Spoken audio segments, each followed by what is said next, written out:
Gaspol! Good day mga kalakbay! Naghahanap ba kayo ng weekend rides ngayon? Subukan nyo na tong loop na to. Ano pangalan ng beach na yan, te? Patungan Beach. Ah, yun pala yung Patungan Beach. Alam ko may mga unggoy dito eh. Sana dito yung unggoy para may dala pa naman akong saging. Nagsisimula na ulit yung exciting part! Yung bundok na yan, akitin daw natin yan. Ay, namimitik oh. Akala ko namimitik. Akala ko nakatutok yung camera sa akin. Solid, dami! Kung gusto mo talaga ng twisties, dito ka pumunta. Kung mahilig ka sa mga banking dito.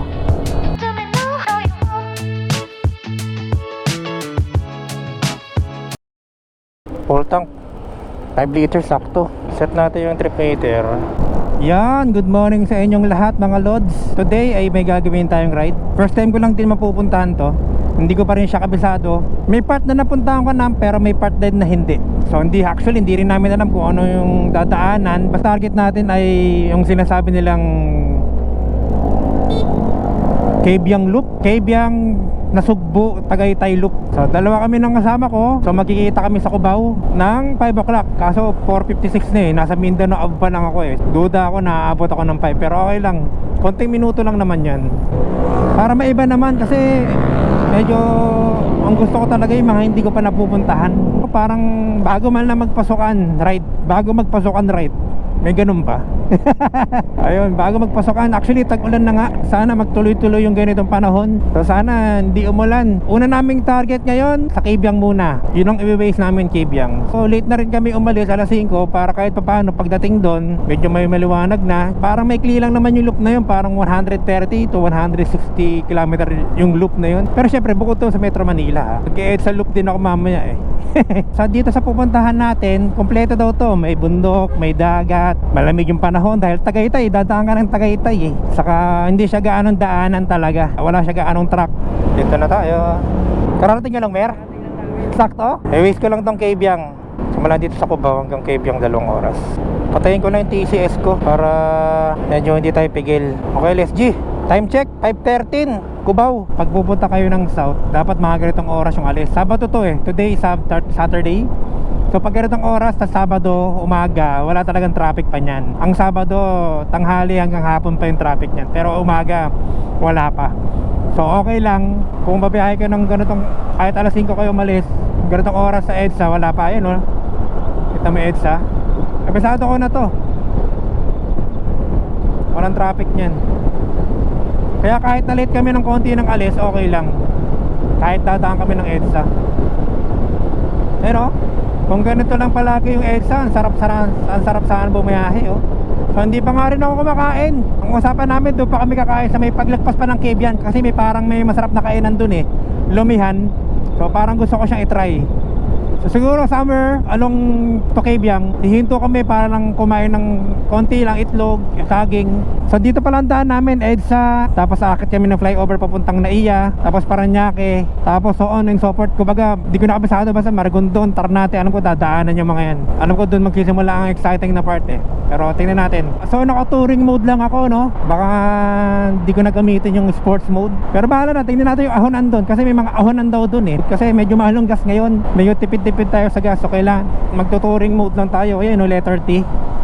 So hindi ko na rin gagamitin yung mga ship. Depende kung gaano katarik naman. So baka kailangan natin ng engine brake. Baka doon natin gamitin. Pero hanggat hindi naman, hindi ko siya gagamitin.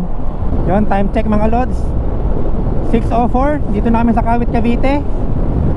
At isang oras na lang daw, nandun na kami sa Cabyang from here. 41 km. Tuloy-tuloy lang naman kami, hindi naman kami huminto. So baka sa Cabyang na kami mo mag-picture. Isang oras na lang naman, kaya na yan. Time check tayo mga lods. Update lang, 6:12. Dito na kami sa Tansa. So 52 minutes, nandun na kami sa Cabyang, 35 km. Yun lang, parang umaambon. So sana hindi magtuloy-tuloy, pero makulimlim. Wala ka lumakas yung ambon. So patila lang kami siguro saglit dito. Time check, 6:18. Medyo humina na yung ulan. Nag-jacket lang kami. Minto kami mga 10 minutes. So nandito na kami sa Tansa. 51 minutes nandun na kami. Ang problema, umaambon-ambon. Beach na to, yung kanan na to. Ayun o, kung titingnan nyo, Blue yung kanan, dagat yan. So medyo nakakailang din magmabilis, no? Lalo't ganitong basa yung kalsada. Ganitong kalsada pa naman yung medyo madulas, yung mahina lang yung ulan. 6:50. So dito na kami sa Naik. Welcome to Naik. So kakaliwa tayo dito pagdating dito sa may Petro ng Naik. Kaliwa tayo dito. Time check 40 minutes na lang, nandun na kami. Lang din itong helmet ko naka-pinlock to, yung parang anti-fog. So effective siya, hindi yung nagmumoist lalo't ganitong malamig, tapos maulan-ulan, tapos nakababa yung visor mo, hindi siya talaga magpa-fog. Yan, lumalakas yung ulan, naku po, lumalakas Try namin magkapote. Tanggalin ko muna tong GoPro. So nandito na kami ngayon sa Kabyang. Time check 7:30. Hindi na ako nakapag-record kasi muulan. Tinanggal ko yung GoPro ko sa helmet. Ito yung paligid ng Kabyang, daming bilihin dito, dami rin nagpipicture-picture sa bundok. Yan, maulap dun Saka wala halos nag-ride. Halos kami lang. Dito na lang nagtumpok-tumpok. Sayang, hindi ko napakita sa inyo yung daan. Ganda. May namimitik pa nga to kahit umuulan May namimitik dito Okay, pinilit kong videohan to para makita natin yung pagpasok ng Kabyang, the longest tunnel in the Philippines. Itong kasama ko pala ngayon lang nakapunta Ang dami na namin napuntahan. Ito pang malapit yung hindi niya napuntahan Kaya sinulit yung picture picture, pumorma pa. Ayun Kabyang! Longest tunnel in the Philippines. Pangat ng busina ko. Naka dual horn naman ako, pero hindi naman kailangan, wala naman truck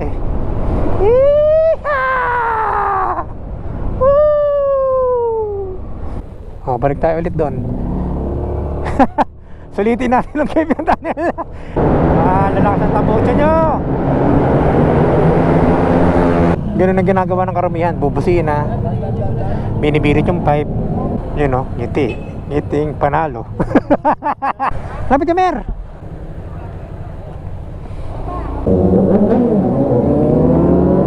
Mga big bag solid, dami. Isa pa, 1, 2, 3. Pagdating dito pala walang signal walang signal dito, kaya hindi ko ma-wish yung kakainan naming lumihan. Pero alam ko 20 minutes na lang siya from here Yun, ito yung mga bundok, paligid. Paglagpas mo na ng Kabyang to, ganda pa rin ang tanawin. Ayun na beach na yung kanan natin. Ayun pagdating dito ang ganda ng view. Ayun dagat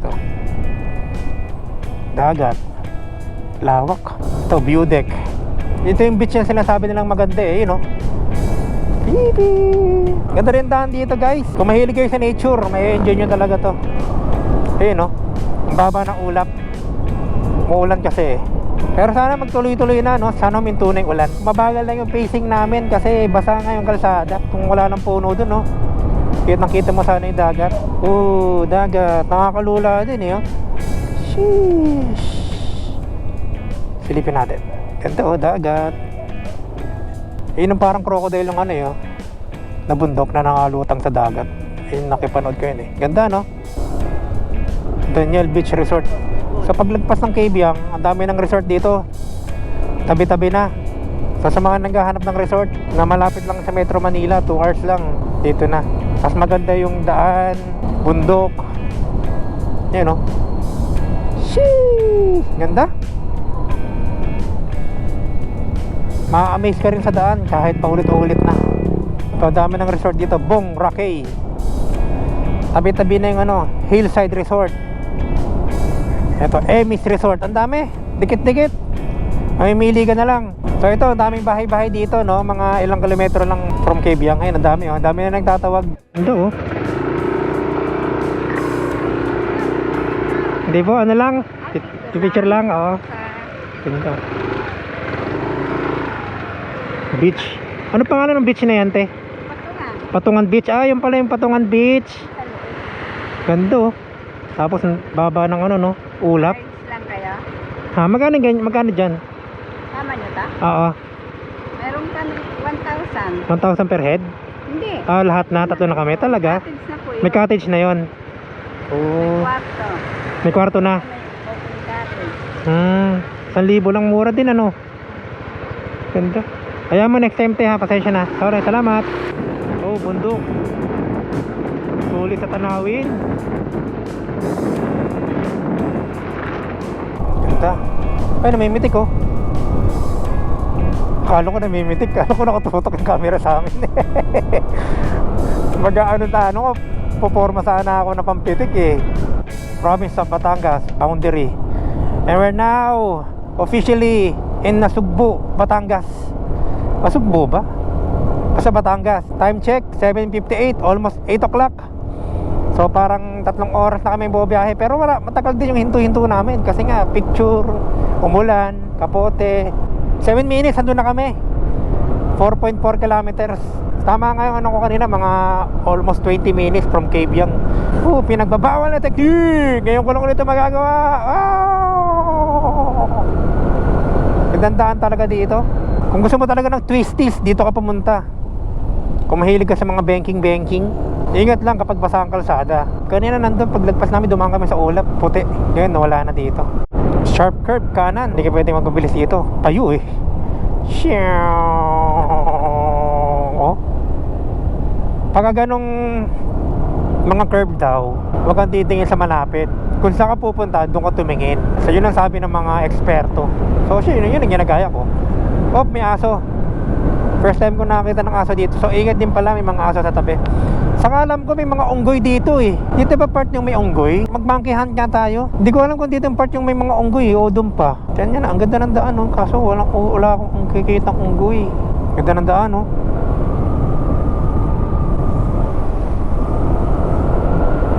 Yan na, doon na tayo. 1 minute, doon na tayo. Gaspol! Kaso basa ang kalsada. Hamilomi. We're here, malapit na. Wala nang 1 kilometro. Sa mga gusto pumunta dito sa Hamilomi, no, na-waste naman siya. Ito, Hamilomi, bandang right side. Sure tayo guys, time check, 8:06. Ito yan, makikita nyo sa bandang right side. Ito, Batangas, Hamilomi. Ito yung tsura niya. Ito yung tsura ng paligid niya.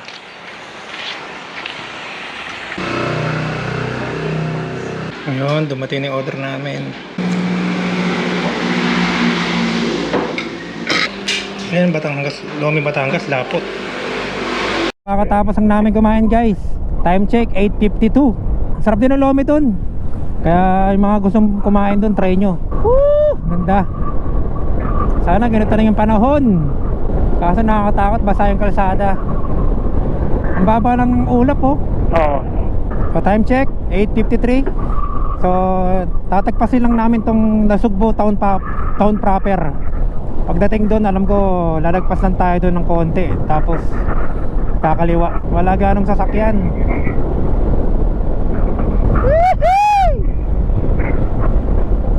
Puto sila, nakagala.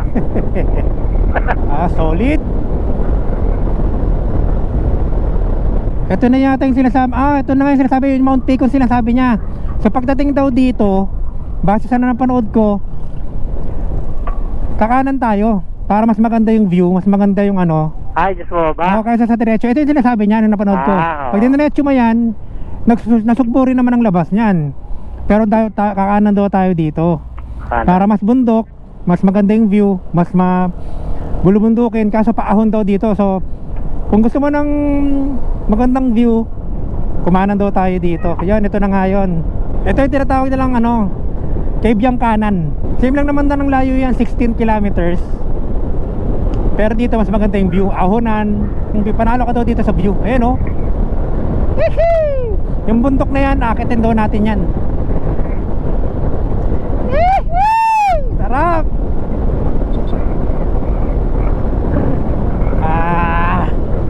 Gaspol. Hindi ko pala napatay yung hindi ko napatay yung TCS ko.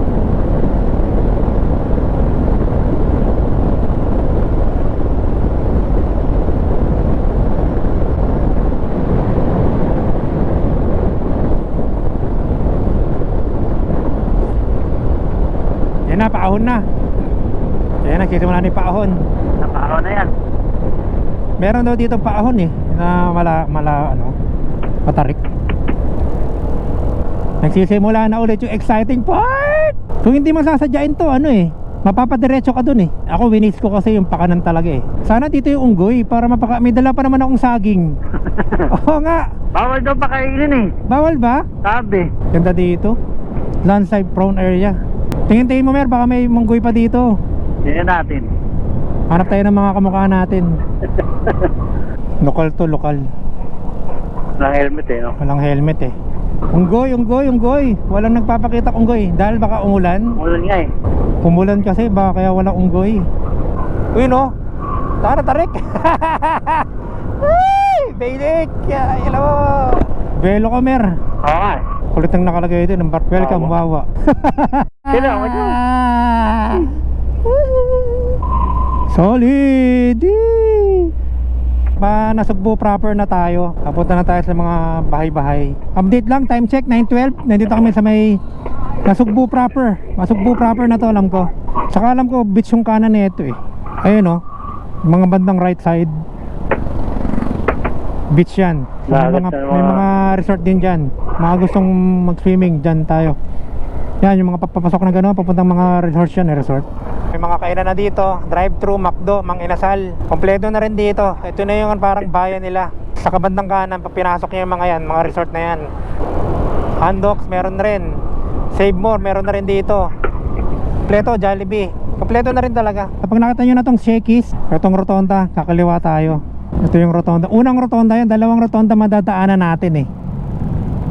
Yung pag diniretso mo yan, Lian yan, Lian Batangas. Lian Batangas. Lian Batangas. Dito kaliwa pa Tagaytay.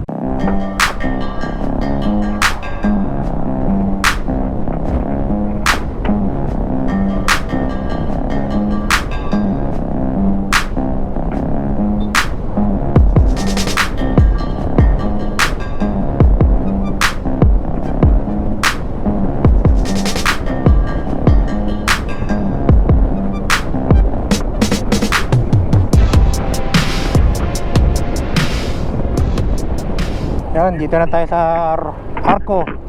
Ay, sa Arco. Sa Rotonda.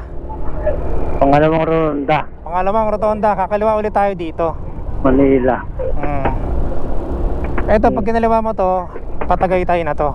Pag diniretso mo yon, pala Lemery, Batangas City, Balayan. Yan o, nakalagay, Kalaka.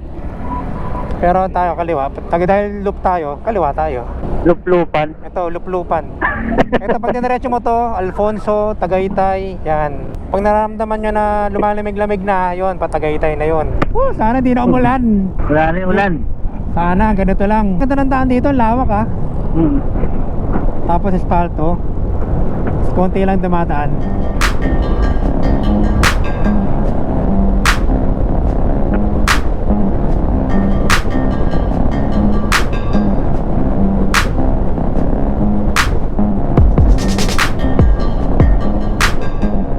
Minto muna ulit kami dito.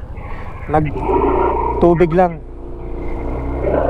Mga 10 minutes. Ganda kasi ng daan eh. Nakakaumay yung sobrang diretsuhan. Stretching lang. Mag-game na ulit. Ang bilis lang pala ng ruta na to, no? Exi lang. Naiksi lang. Mahaba pa yung Batman Loop. Mas mahaba ba yun? Oo, parang mas mahaba pa yung Batman Loop. Nagpahaba lang dito yung Metro Manila muna. Hindi kasi kuha yung Batman Loop ng Laguna. Laguna. Oo. Pililia. Infanta. Real. Lamig na. Malamig na. Maligayang paglalakbay, kaya. Tangin na lutang. Anong pangakalagay sa likod? Welcome. Ano nakalagay sila? Nasugbo yun. Ito siguro Tagaytay na to. Ito yung papunta kayo na Bayag. Okay, tuloy-tuloy lang. Dire-diretso lang. Ganda ng daan dito. Ang lawak. Walang traffic. Malamig pa. Ganda ng ano dito. Tagaytay feels na oh. Ito na, dito na tayo sa Tagaytay. Magaganda na yung mga view eh. Twin Lakes. Dito tayo sa Twin Lakes. Twin Lakes. Ito, ang ganda dito. Twin Lakes. Yun oh. Twin Lakes. Yun oh, yun ang Taal. Picture tayo dito, Mer. Di ba pwede bumaba doon? Ay, hindi pwede, may guard. Ano yun eh, subdivision yun eh. Time check tayo guys, 10:09. Dito na kami sa Tagaytay Twin Lakes. Picture lang kami para may remember. Picture taker para may remember. Bago to ngayon ako na nga. Oo nga. Di man tayo nakakadaan dito eh. Ganda dito, first time ko, parang bagong tulay ito. Bagong overpass. Kitang-kita yung taal dito oh. Ang ganda oh. Woohoo! Kung pwede lang huminto eh. Pag kumanan tayo kasi, ang labas natin, sa Laguna. Laguna pag kumanan. Traffic dun eh. Huwag tayo din sa Laguna. Ito naman yung pinaka-loop eh. Dito tayo.